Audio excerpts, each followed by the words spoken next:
Hello everyone, welcome to my channel. This will be my first video on my channel, and I kind of wanted to start off with my food intolerances and kind of my journey, just so you know where I'm coming from and kind of know my story. So I'll start off.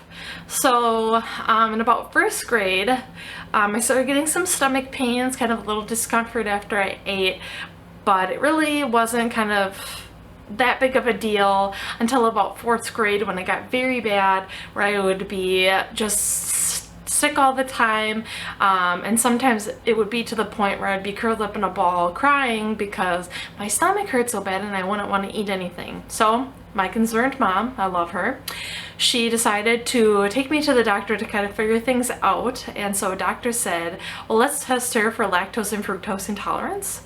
So we did. And turns out I have lactose and fructose intolerance. How exciting, right? No, my mom was kind of like freaking out. She's like, I don't even know what's lactose and fructose. So I met with a dietitian, and I'd say probably about a year later, I got used to it. It still kind of stunk because I live in Wisconsin and there's cheese like everywhere. So that was kind of a hard temptation to kind of avoid, and I drink a lot of milk. Again, from Wisconsin, so it was kind of hard to find a dairy-free product that I enjoyed. So anyways, so let's fast forward all the way to my junior year of college, and all of a sudden I started feeling kind of sick and tired, and I already had migraines. They started in about high school and it just got worse. Oh, it was so bad I would kind of miss some of the content in classes because I was having headaches.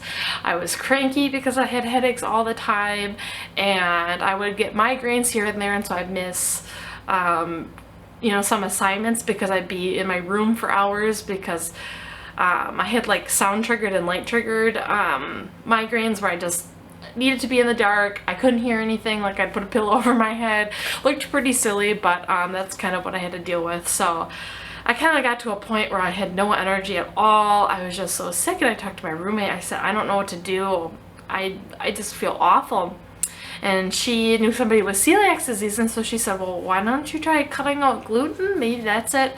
So disclaimer, you should talk to a doctor before you do this, but I cut out gluten, and after a couple of weeks I felt so much better. I started having my energy back, my migraines were disappearing, so that was really nice. And eventually I did go to my doctor, I think a month or two afterwards, and I said, well, I don't know what to do, like I don't really know why I can't have gluten, and my migraines are better and they were slowly getting like disappearing. So I said, well, should I keep eating gluten, or should I keep not eating gluten, or what should I do? And he said, well, there's not a lot to do, I guess. If it makes you feel better, just stop eating gluten. He did test me for a celiac disease, but it came back negative because I didn't have any gluten in my system, and he kind of figured that would be the result anyway. So he said, just stay away from gluten, and if you find that you're fine with gluten, go ahead and eat it, because it's not necessary to cut out gluten for your health.